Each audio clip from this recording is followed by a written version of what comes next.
Hi everyone, it's Pam from the Indian Ocean, and I am going to do a little technical run through of some of the Indian Ocean itineraries that we have coming up in the next year. So we've got quite a few voyages. Two of our vessels will be there. That's the Island Sky and the Serenissima at the end of 2021, early 2022. A lot of people are taking a look at these itineraries and trying to make sense of them and decide which one works for them. And so we thought it'd be a great idea to do a bit of a technical run through comparing and contrasting some of the pros and cons of the various itineraries. Of course, this is my backyard, my favorite area. I've been expedition leader there for a long time, and I'm sure I will see some of you out there at the end of this year. So let's get to my little picture library here. This is, of course, Aldabra, which is included in most of our itineraries, but these are the four different types of itineraries that we generally are running in the Indian Ocean coming up at the end of the year. We have Indian Ocean stepping stones in January. The next one will be Islands of the Indian Ocean. That's on Island Sky in late January. And then in February, we've got Passage through the Seychelles and Indian Ocean Island Odyssey in February. So maybe for some of you, just the dates alone will basically make the decision for you. And they're all obviously absolutely fantastic itineraries through the Indian Ocean. Some will have focused more towards, I guess, Africa, and some will be more focused towards islands and snorkeling and atolls and nature. And of course, there's the different ships that they're on as well. So if the date doesn't narrow it down, maybe you have a particular preference for your favorite vessel. A lot of people are very attached to their particular favorite vessel and ship and cabin, should I say. But basically, they are both fully kitted out expedition ships. We take between 80 and 100 people on both. They have zodiacs, they have snorkeling gear, they're small, they can go into tight little shallow anchorages. The speeds are very similar.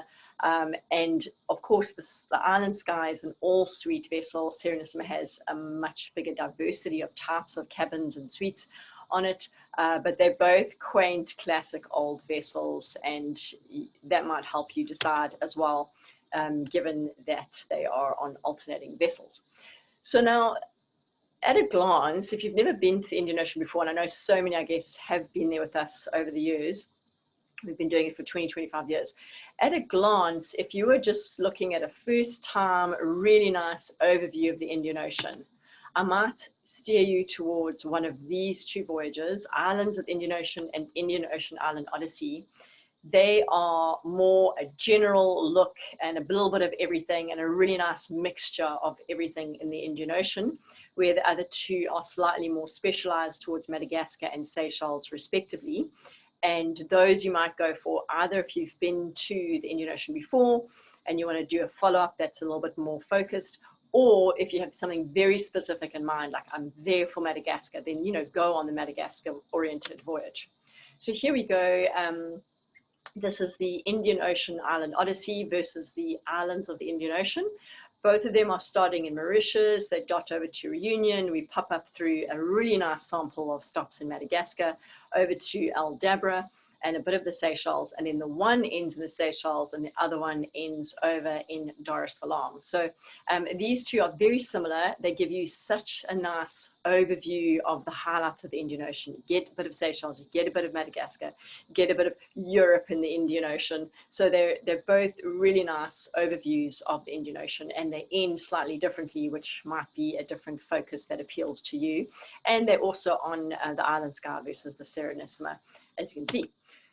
So Indian Ocean stepping stones is the alternative one I was mentioning that's much more Madagascar focused. You can see you would start in Mahe and get a lot more Madagascar stops. And so I'll talk about that in another video. And the passage through the Seychelles is also a whole lot more Seychelles focused, obviously. And I'll talk about that in another video. We'll leave those for another time. We're going to focus on these two, which I think are such great overview trips of the Indian Ocean. Get a little bit of everything.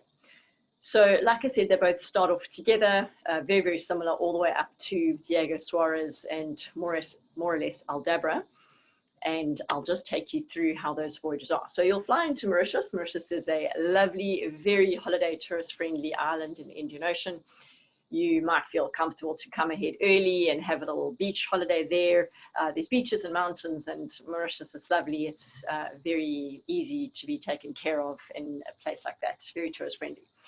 We then sail over to Europe, which is great because it's so different to everything else in the Indian Ocean in Reunion.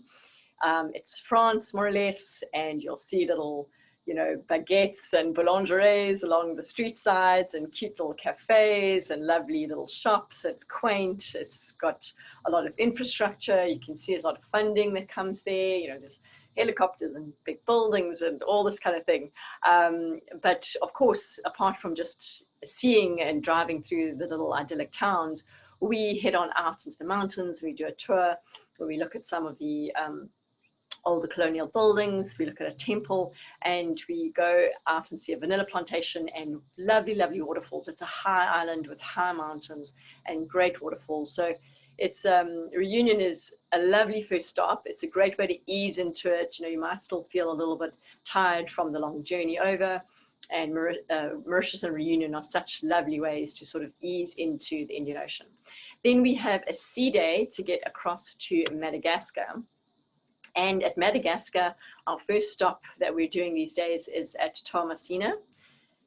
This is a little zodiac run into the shore, and we do some cruising in the canals. It sort of depends. There's a number of tour options that we can do there, but you're straight away into Madagascar. It's very basic infrastructure, sort of, dirty, like muddy and sandy streets.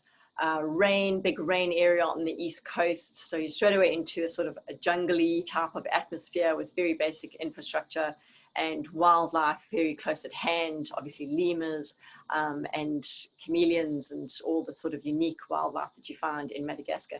95% of the creatures in Madagascar are endemic. So it's just amazing when you get there. Everything you see is sort of unique, it's cool, it's different to, completely different to Reunion in Europe. Everything you look at is just like, wow, the marketplaces are just so fantastic. The way people live their lives, it's straight away, it's just such an interesting place to start at Toamasina because it is a small city or a large town, and we go into the sort of wildlife experience quite soon. And then this particular image here is of the next 2 days, which we'll spend in Masuala National Park. So now we are away from the crowds, shall I say, away from the cities and the towns, and we are in Nossi Manga Bay, this particular picture. Nossi is island, and Masuala Peninsula, and this is one of those few places in the world where you can anchor the ship, a few hundred meters, Zodiac pops you onto the beach, and you roll from that beach straight, you walk just straight up the beach into pristine primary forest, and it is just, to me anyway, it's just mind-boggling. You think of sometimes the world being this way in the past in lots more places, and now how few places are left like this. So it's just amazing. The only people there are the rangers and the guides that we have meet us there on site. So we'll meet up with local guides on shore, and then we go off in groups of 8 to 10 into our little forest walks of varying difficulties. Some will be longer and faster, some will be slower, some will be birder oriented. So we break people up into the types, the style of walks and hikes that they like to do, so everyone gets something out of it that they want. But it truly is just to spend these 2 days bumbling around the Masuala Peninsula with the wilderness and hardly anyone else around is such a wonderful privilege. And everything you see in this area is endemic, like I said. So you've got leaf-tailed geckos and lovely chameleons and lemurs as well. But I must say, probably a lot of people go there just specifically wanting to see lemurs, and we will. And I do feel as though the reptiles steal the show in Madagascar. So that's 2 days in the Masuala Peninsula. We're talking, obviously, jungle, we're talking mosquitoes, we're talking muddy shoes, we're talking about wet landings. Sometimes we swim and snorkel. Oftentimes, as you can imagine, the visibility is bad. There's mud running down into the water. So if the viz is like that, then we won't snorkel, but we can still swim. And it's just this fantastic forest experience that is hard to beat, I would say. anywhere in the world, but of course a forest is always going to give you that lovely buzz. So yeah, it sometimes in some ways doesn't feel like a holiday. It's very much an adventure when you get to this part of Madagascar, and you know, you're working hard on these hikes to go see the critters, and it's just it's really, really a highlight, I think, for most people, and certainly for me, to get to Maswala. Then we take sort of a sea afternoon and a sea morning to get up to Diego Suarez. So this is a little bit more now of Nasi Manga Bay, and landing on the beach, walking through the forest, and you can see the type of kit that people are wearing. We are covering up for mosquitoes and all sorts of things like that. So bug spray or your longer trousers and good wet, you know, shoes for landing on the beaches and then walking up through the forest. So like I said, a day, an afternoon and a morning to get up to Diego Suarez. And in Diego Suarez, we hop into a series of about, we order about 20 or 24 4x4s, and they all turn up at the port to take us up the hill in this very interesting drive out of the city. It's the slightly derelict, ramshackle type of city that is Diego Suarez.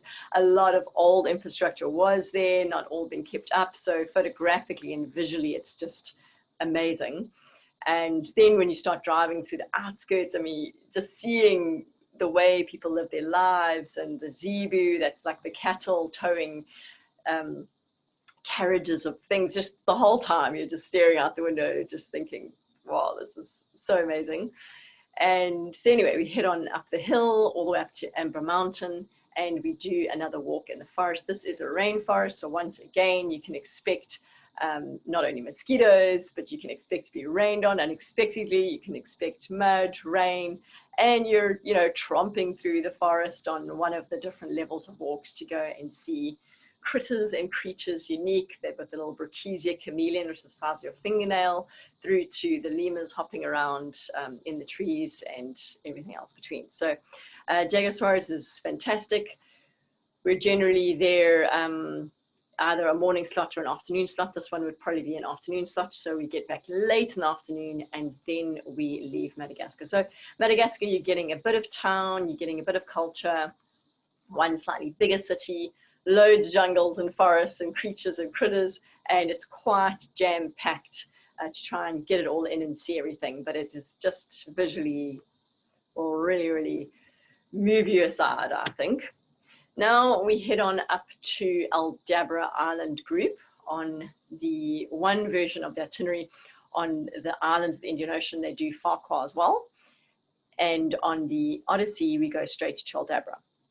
So there's a slight difference there, but both of them are atolls and both of them have spectacular wildlife, birds and the like, and then your marine wildlife in this case is actually the highlight more than your land wildlife. So Madagascar, of course, the focus is much more the terrestrial stuff in the forest, maybe not any snorkeling or swimming, it just depends on the conditions because of the rain and therefore the mud making the sea dirty, whereas Seychelles in this part is all atolls, so the water is generally crystal clear, not much fresh water on land at all, so not much land terrestrial wildlife, but the seabirds and the marine life are absolutely amazing. Aldabra is one of the biggest atolls in the world, and it is such a privilege to go there. We have had a fantastic relationship with the managers and the entire Seychelles Islands Foundation that takes care of these islands for a long, long time. It's a super privilege to go there. It's very close to our hearts as staff and for Noble as well. And a lot of our guests are very excited to be able to get there. Now it is quite difficult landing there. It's not an absolute given because it's a little atoll in the middle of the big ocean, but we do have quite a success rate, and of course we'll do our very, very best. And we also have given it 2 to 3 days window. So if one day the sea was absolutely massive and nothing was possible, we give ourselves 2 to 3 days window to work with Aldabra and try and make everything happen. And when conditions are good, we can make a lot of things happen in one day. So of course we want to try and get a landing on Picard Island, which is where the research station is, and the rangers meet us there, and you can see the giant tortoises and the rail and the land wildlife. And it's so interesting as well to chat to the rangers. And then one of the big highlights is now when the tide changes and we can't get back on shore anymore, the lower tide, we like to snorkel in the channel. We can also snorkel on the outside, but snorkeling in the channel on the incoming tide is quite an exciting activity to do. It's called a drift snorkel, and on the top left of the picture here you can see we let people snorkel all the way from the outside of the channel out at sea into the inside of this channel. And the marine life that you can see on a snorkel like this when you're in the middle of a big ocean is just really, it's bigger fish, less shy, and just such a great biodiversity of species that you can see on Aldabra. Another thing we like to do in the high tide is zodiac cruising inside the channel around all these little mushroom bommies and over to the bird colonies, the boobies and the frigates, and that's also a huge highlight of our time in Aldabra. And we have similar experiences on the other islands, Cosmolido, and also on Farquhar to a lesser degree, not so much boobies and frigates, but Farquhar has wonderful zodiac cruising in the channel, wonderful snorkeling, and it's a lovely community there. Cosmolido is uninhabited, so there's a number of islands in the area that are part of the Aldabra group or nearby that offer something equally wonderful, and we take advantage of everything we can in the weather window that we are given. So here again, just the giant tortoise, the red-footed boobies, zodiac cruising in the atolls, in the channels with the frigates and the boobies, just really a super highlight. And you can also see just by the way that people are dressed, you want a hat that ties on because you're going to be spending a lot of time in the zodiac. You want as much sun cover as you can out of your clothing, ideally. So long, cooler shirts that are longer sleeves and shorts that give you decent coverage and that sort of thing. So our time in Seychelles and Aldabra is shared by both of these itineraries, and then they start going in different directions. So your Indian Ocean Odyssey on the Serenissima now moves up to the Seychelles, the Amarant Islands, and the inner islands of Seychelles, where your islands of the Indian Ocean on Island Sky goes across to Kilwa-Kaswani, that's in Tanzania, and Zanzibar, and ends in Dar es Salaam. Now, they're both fantastic. It would be hard for me to suggest to one of my closest friends or family, I'm like, oh, you know, I don't know.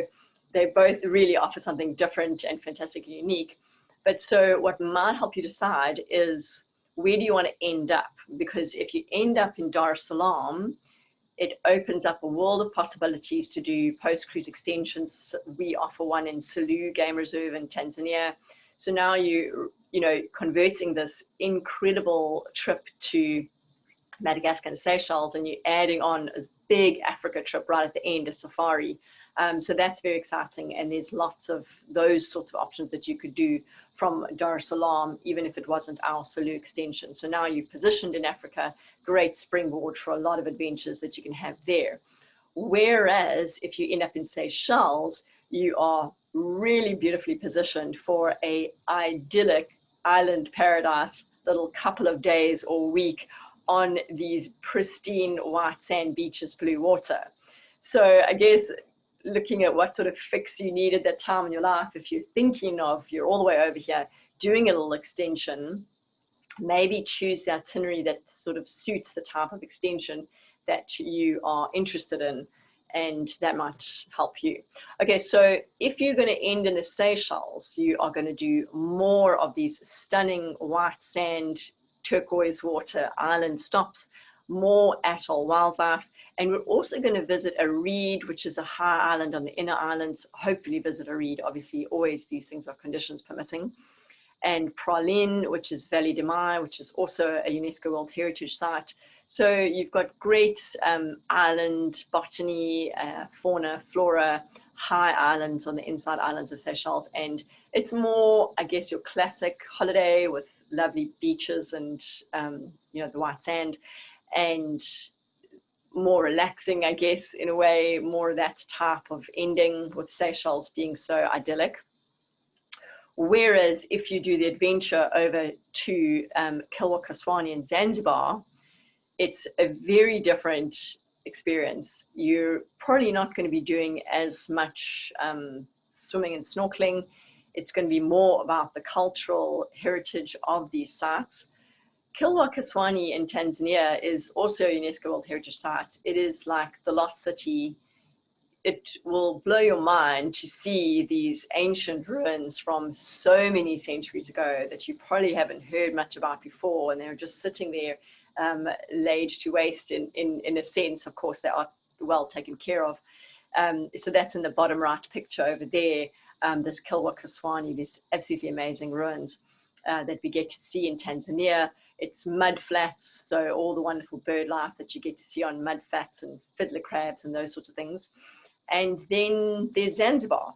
So again, probably not going to spend too much time swimming and snorkeling and relaxing, but these places are unique in the world. The only other place that comes close to what the experience of Zanzibar is like, in my mind, is maybe Marrakesh.